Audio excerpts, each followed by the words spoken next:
నమస్కారం అండి రైతు సోదరులకు మరియు యానిమల్ హస్బెండరీకి సంబంధించిన వాళ్ళకి పశువుల మీద ఇంట్రెస్ట్ ఉన్న వాళ్ళందరికీ నా యొక్క నమస్కారాలు. గప్పల్లి శ్రీనివాస్ యాదవ్ అంటారు. నేను లైఫ్ స్టాక్ అసిస్టెంట్గా జాబ్ చేస్తున్నాను ఇక్కడ మన రంగారెడ్డి జిల్లా మొయినాబాద్ ఏరియాలో.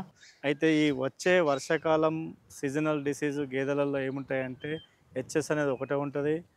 ఆవులలో అయితేనేమో బీక్యూ ఉంటుంది. ఈ హెచ్ఎస్ అనే వ్యాధి గేదెలలో ఎక్కువ వస్తుంది. గొంతు వాపు వ్యాధి అంటారు.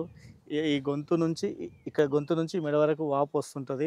అవి శ్వాస తీసుకోలేని పరిస్థితిలో ఉంటాయి, నీళ్ళు తీసుకోలేని పరిస్థితిలో ఉంటాయి, తినడానికి కొంచెం ఇబ్బంది అవుతుంది. ఆ వ్యాధి పేరు హెచ్ఎస్, హిమరాంత సప్తసామి అంటారు.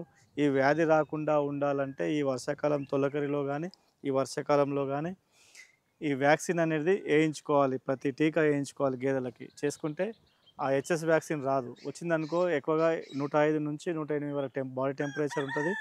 గేదె చనిపోయే అవకాశాలు ఎక్కువగా ఉంటాయి. రైతు నష్టపోయే అవకాశాలు ఉంటాయి.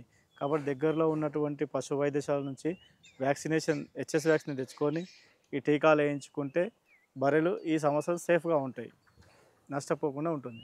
మరియు అలాగే ఆవులలో మాత్రం బీక్యూ అని వస్తుంది. బీక్యూ అంటే బ్లాక్ వాటర్ అనే ఒక జబ్బు. అది ఆ జబ్బు రాకుండా ఉండాలంటే వ్యాక్సినేషన్ ఆవులలో ఎడ్లలో చేయించుకోవాలి. జబ్బవాపు అని అంటారు. అది కోడెలలో అయితే ఎడమ సైడ్ కానీ కుడి సైడ్ కానీ వెనుక సైడ్ కానీ కాళ్ళలో జబ్బ వాస్తుంది. వాసి దాన్ని టచ్ చేసినప్పుడు బుర్రుబుర్ అనే ఒక సౌండ్ వస్తుంటుంది. దాన్ని జబ్బవాపుగా నిర్ధారించి మనం దాని వైద్యం ట్రీట్మెంట్ అలా చేసుకునే ఉంటుంది. ఆ వ్యాధి రాకముందే బీక్యూ అనే వ్యాక్సినేషన్ చేసుకుంటే ఆ వ్యాధి మన పశువుల జోలికి రాకుండా ఉంటుంది.